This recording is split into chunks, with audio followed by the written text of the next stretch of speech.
अस्सलामुअलैकुम।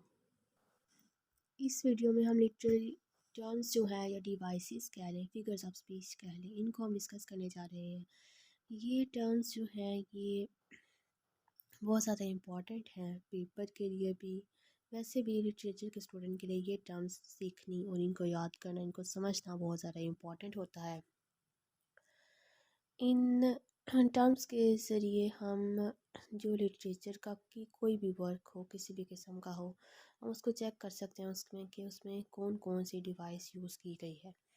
जैसा कि एक डॉक्टर होता है वो अपने इंस्ट्रूमेंट्स के जो, जैसे कि उसके पास थर्मामीटर होता है, उसके ज़रिए वो पेशेंट को चेक करता है। इसी तरह हम इन टर्म्स के ज़रिए लिटरेचर के वर्क को चेक कर सकते हैं और उसको इवेलुएट कर सकते हैं कि इसमें हमें कौन कौन सी डिवाइसेस मिली हैं। इस वीडियो में हम डिस्कस करेंगे बैलेट। बिल्डिंग्सन रोमन नावल है, एक टर्म ये भी है इसमें। Blank verse, canto, caricature, catharsis, chorus, conceit, couplet, didacticism, dramatic irony, elegy, epic, epigram, epistolary novel and essay. इन सब चीज़ों को हम डिस्कस करेंगे। चलिए वन बाय वन इनको डिस्कस कर लेते हैं।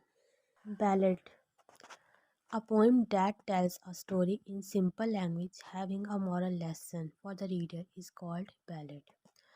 बैलेड वो पोइम है जिसकी कि लैंग्वेज बहुत ज़्यादा सिंपल है और मॉरल लेसन भी के देती है रीडर्स के लिए।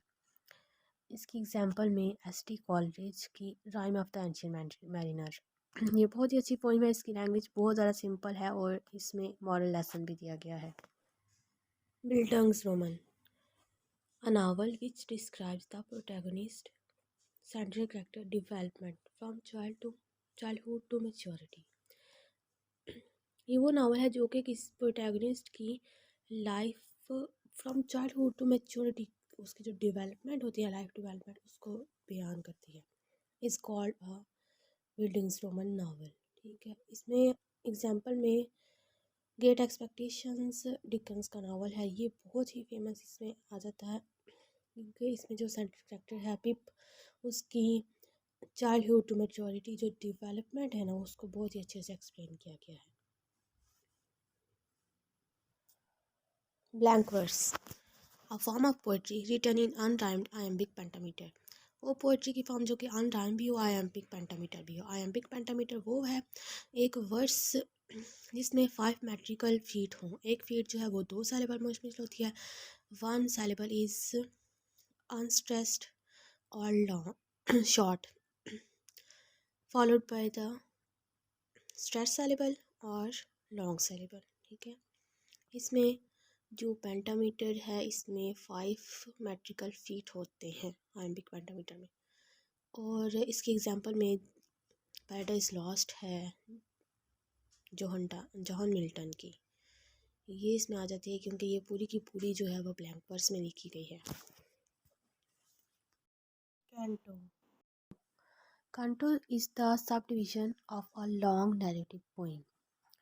ये जो लॉन्ग नैरेटिव पोइम है उसको डिवाइड जब किया जाता है उसको कांटो कहते हैं। जैसे कि the rape of the lock by Alexander Pope, ये पोइम 5 कैंटोस पर मुश्तमिल है।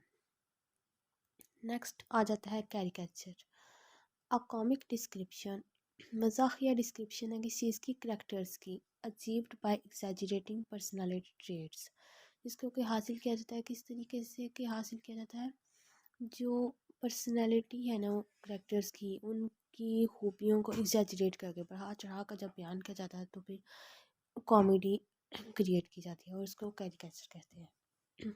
नेक्स्ट है catharsis, repressed emotions gate released, जब हमारे जो रिप्रेस्ड इमोशंस जो होते हैं वो रिलीज़ हो जाते हैं और एक end normalisation of these emotion is the result, और नॉर्मलाइजेशन हो जाता है इमोशंस का, ये इसका रिज़ल्ट निकलता है, उसको हम कैथारसिस कहते हैं।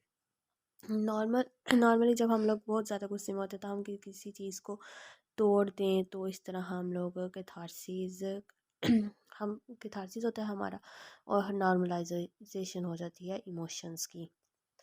ये कैथारसिस जो है अरिस्टोटल ने ट्रेजिडी में इसको बहुत ज़्यादा इंपॉर्टेंस दी है कि कैथारसिस बहुत ज़्यादा इंपॉर्टेंट है ट्रेजिडी में। नेक्स्ट आ जाता है chorus, a group of singers. Singers का एक ग्रुप है स्पेशली इन ग्रीक, ख़ास तौर पर जो ग्रीक थिएटर है ना उसमें, दैट प्रोवाइड कमेंट्री, जो कि कमेंट्स करती है एंड इंफॉर्मेशन प्रोवाइड करती है। ये कोरस जो है एक ग्रुप है, ये ड्रामा के अकॉर्डिंग जो इंफॉर्मेशन होती है वो ऑडियंस को प्रोवाइड करती है, जैसा कि हम कोरस इडिपस रेक्स में देख सकते हैं।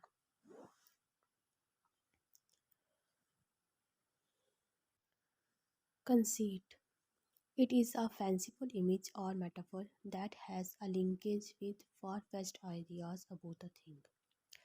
ये एक इमेज है, फैंसीफुल इमेज है या फिर मेटाफर है जो जिसका कि लिंक है फार फेस्ट आइडियाज़ के साथ, एक चीज़ के आइडियाज़ के साथ, मतलब कि बहुत ज़्यादा ये बैतुल फहम कह लें आइडियाज़ होते हैं किसी चीज़ के बारे में। जैसा कि जो जॉन डन है ना वो बहुत फेमस है, उसकी कंसीट जो है वो बहुत ज़्यादा फेमस है।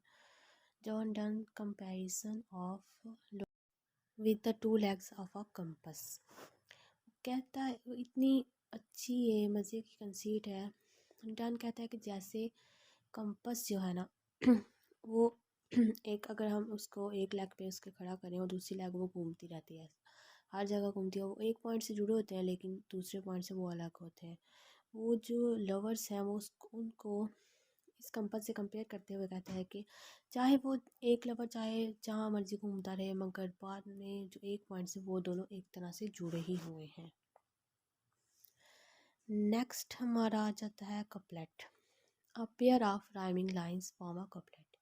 राइमिंग लाइंस का जो पेयर है वो एक कपलेट होता है। जैसे कि ये एक एग्जांपल है, the rape of the lock में से एग्जांपल ली गई है। द हंग्री जजेस soon the sentence sign and wretches hang that jurymen made time। Didacticism, a work of literature that aims at teaching, वो वर्क का लिटरेचर का जिसका मकसद किसी चीज़ को टीच करना हो या फिर मॉरलाइज करना, इखलाक कोई सबक देना हो किसी चीज़ का, उस वर्क को हम डिडक्टिसिज्म कहेंगे। Dramatic irony, when a fact is known to the audience, जब हकीकत जो है वो ऑडियंस को मालूम हो but not to the characters, और करेक्टर्स को ना मालूम हो, और at least view of the them, या फिर कुछ करेक्टर्स को मालूम हो, उसको हम ड्रामेटिक आयरनी कहेंगे। जब हकीकत जो है वो ऑडियंस को और कुछ करेक्टर्स को मालूम हो, हम उसको ड्रामेटिक आयरनी कहेंगे। एग्जाम्पल में इडिपस रेक्स आ जाता है, is the best example when the audience is aware that Oedipus has killed his father and married mother, but Oedipus himself was ignorant। इस Oedipus जो है वो बजाते खुद उसको नहीं पता होता कि उसी ने अपने बाप को मारा है, लेकिन ऑडियंस जो है वो जानती है और कुछ करेक्टर्स जो हैं वो भी जानते हैं, जैसे कि टाइरेसियस हो गया, उसमें वो जानता था ये हकीकत को। एलेगी, अ lyrical poem based on morning, ये वो लिरिकल पोएम है जो कि मातम पे मुश्तमिल होती है, जो कि मातम पर बेस करती है। The death of a single person, किसी भी सिंगल पर्सन की डेथ का जो मातम होता है उस पर बेस करती है। इसके एग्जांपल में हम टेनिसन का जो इन मेमोरियम है उसमें written on the death of Arthur Hallam की डेथ पर लिखी गई है। Epic, an epic is a long narrative poem, epic जो है वो बहुत ही लंबी नैरेटिव पोइम है। इन एलिवेटेड और ग्रैंड स्टाइल, इसका स्टाइल जो है वो बहुत ही ग्रैंड सब्लाइम स्टाइल होता है।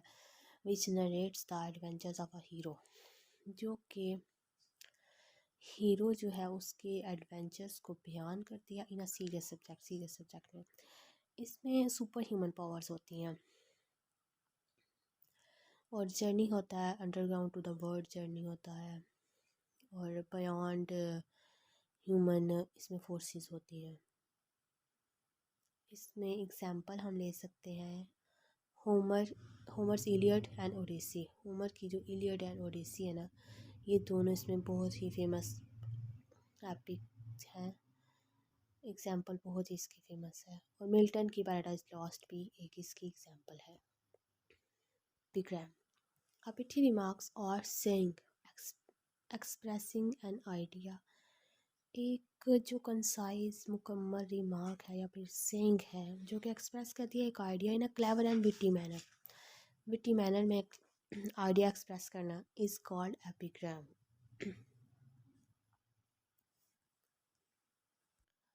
Epistolary novel, in this type of novel the story is narrated through letters. ये जो टाइप है नावल की, इसमें जो स्टोरी है उसको नरेट किया जाता है लेटर्स के ज़रिए, सेंड बाय द ऑब्जर्वर और by those who participating in the events.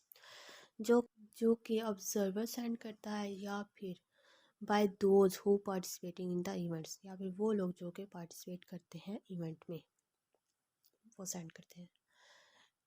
इस एग्जाम्पल में आ जाता है रिचर्डसन परमीला। रिचर्डसन का परमीला जो नावल है वो इसकी एग्जाम्पल है। नेक्स्ट आ जाता है एसे।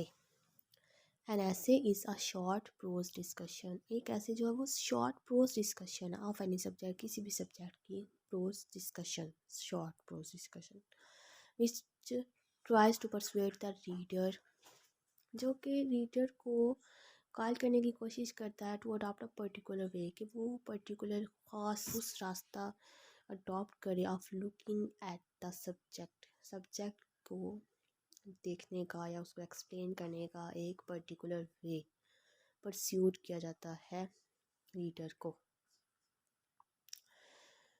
इसमें एग्जांपल आ जाती है बेकन की, फ्रांसिस बेकन के एसेस, जो कि बहुत ही फेमस एसेस हैं। अगर आपको ये वीडियो अच्छी लगे तो इसको लाइक, सब्सक्राइब एंड शेयर ज़रूर कीजिएगा और बेल आइकन को प्रेस करना मत भूलिएगा।